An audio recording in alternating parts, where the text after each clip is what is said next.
फाहियान नाम का जो बौद्ध भिक्षु था, उसने भारत की यात्रा की थी चाइना से।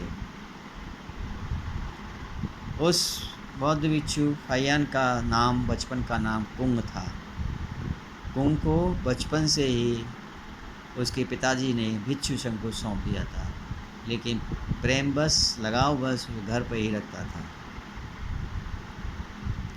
एक बार क्या हुआ कि किसी रोग के कारण वह बीमार हो गया और पिता घबरा गया, उसे बिहार में कुंग को छोड़ दिया। कुछ समय बाद कुंग स्वस्थ हो गया तो उसके पिता लेने गए, तो उसने घर आने के लिए मना कर दिया। पिता निराश होकर के वापस आ गए। कुछ समय बाद कुंग जो सामनेर के रूप में बिहार में रह रहा था, उसके पिताजी का देहांत हो जाता है और उसके चाचा जी उसे लेने जाते हैं कि घर चलो, माँ तुम्हारी अकेले हैं, लेकिन वो घर नहीं जाता। कुछ समय उसके बाद उसकी माँ का भी देहांत हो जाता है और घर जाके माँ की समाधि का जो भी संस्कार करता है और फिर बिहार आ जाता है।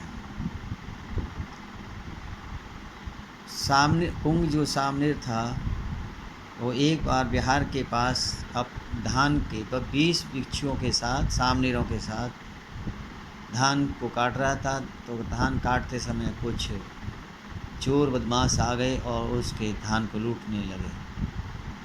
भिक्षु लोग सामने डर की वजह से भाग गए बिहार में और कुंग वहीं बना रहा।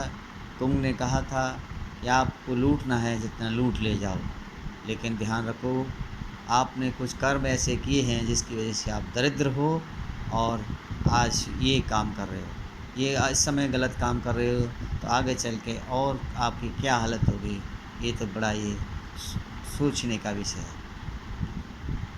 उन बदमाशों के ऊपर कुंग सामने का इतना प्रभाव पड़ा कि वो उसके धान को नहीं ले गए और वापस खाली हाथ चले गए। जब बिहार में भिक्षुओं को पता चला कि कुंग सामने की वार्तालाप समझाने से वो बदमाश कुछ भी धान नहीं ले गए हैं, तो उसको मानने लगे और कुंग की प्रशंसा करने लगे। कुंग ने सामने की अवस्था पूर्ण करने के बाद प्रवज्ञा ग्रहण की और बाद में बौद्ध भिक्षु बन गए। उन्होंने भारत में काफ़ी यात्रा की, बौद्ध धर्म के संबंध में कुछ सबूत, ज्ञान, क्या परंपराएं थीं, कैसा ज्ञान था, कैसे क्या था, वो सारा इकट्ठा किया। ये फाहियान का नाम, कुंग का नाम बाद में फाहियान पड़ा। प्रवज्ञा ग्रहण करने का फा का मतलब होता है धर्म और यान का मतलब होता है आचार्य।